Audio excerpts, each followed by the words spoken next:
Perkenalkan, nama saya Nyaman Zaga dari kelas 4E.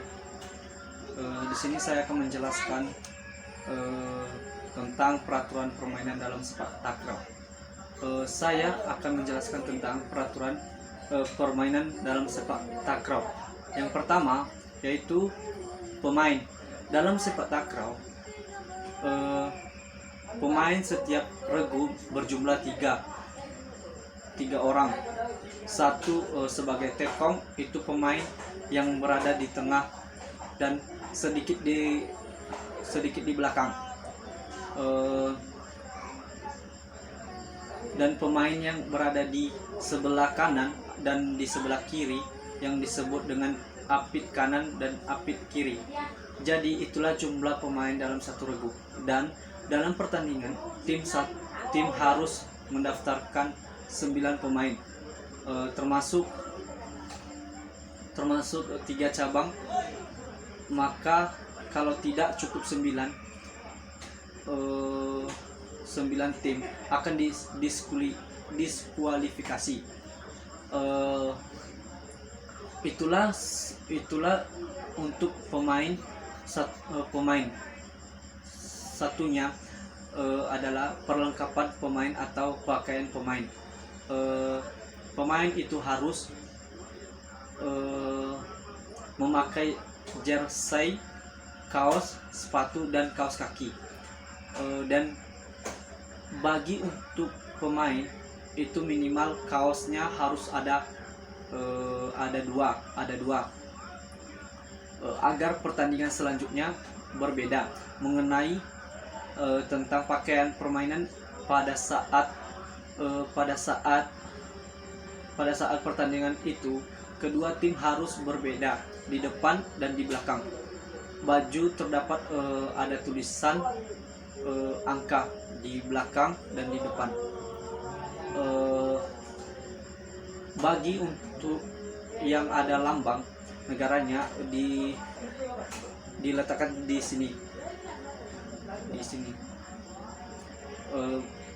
di lengan baju.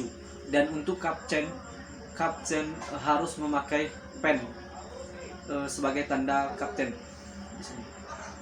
Dia adalah kapten. Sepatu harus sepatu karet. Selanjutnya adalah untuk pergantian pemain atau substitution. Mengenai pergantian pemain itu, pemain boleh menggantikan 1 atau 2 ataupun sekaligus dalam pertandingan tersebut dengan cara yaitu pemain sebagai pemain cabang atau pemain pengganti dengan memberikan isyarat kepada wasit, pembantu atau asisten wasit dengan menunjukkan substitution. Begitu juga untuk yang cedera atau pemain cedera pemain cedera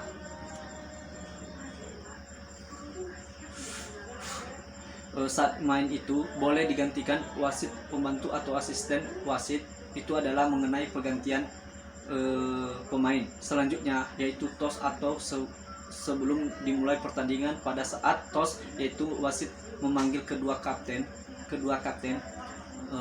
wasit untuk melakukan toss, karena di dalam toss itu berada 2 kesempatan, yaitu bagi yang menang ataupun yang kalah dia bisa memilih servis atau lapangan yang untuk dipakai.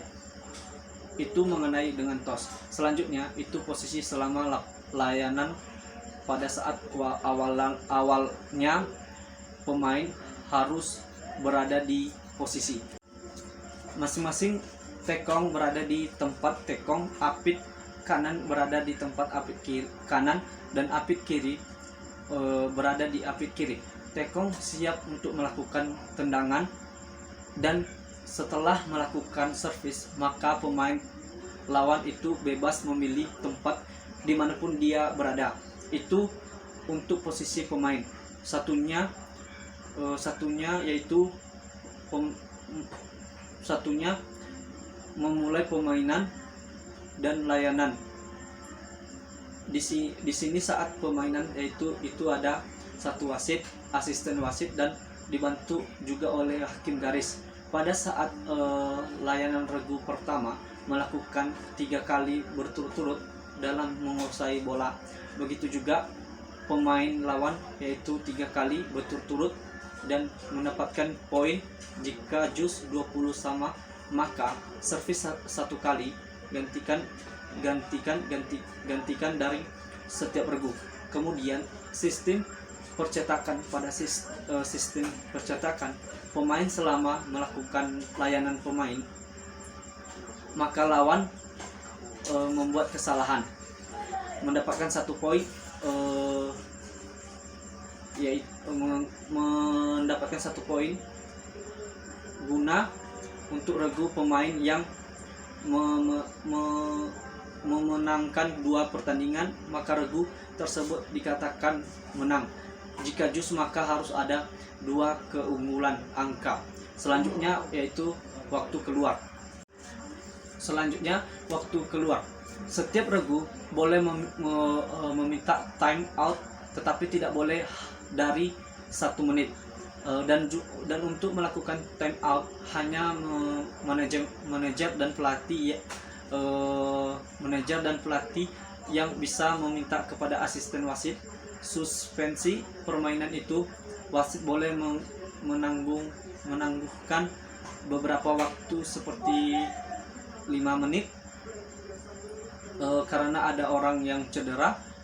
Itu juga kalau ada gangguan seperti ada angin dan gangguan yang lainnya, dan wasit setelah adanya gangguan tersebut maka akan dilakukan replay, itu mengenai suspensi permainan. Selanjutnya yaitu disiplin setiap regu atau official, itu hanya pelatih ataupun kapten untuk mendekati wasit dan menjabat tim jika melakukan atau membuat gangguan sehingga permainan menjadi tidak lancar, maka itu disebut sebagai pelanggaran. Yang terakhir adalah pelanggaran. Anggaran dibagi 2, yaitu pelanggaran aktif dan pelanggaran pasif. Yang tidak aktif seperti pemain tidak setuju dengan pendapat yang diberikan wasit, dan yang aktif seperti pemain melakukan permainan yang berbahaya, terjadi kekerasan dan lain-lain. Dan permainan yang tidak setuju dengan wasit atau cekcok dengan wasit biasanya akan diberikan kartu kuning. Dan setelah diberikan kartu kuning dan setelah diberikan peringatan tetapi dia tetap melakukan lagi, maka dia akan diberikan kartu merah sehingga dikeluarkan dalam pertandingan. Sekian dan hanya itu yang bisa saya jelaskan.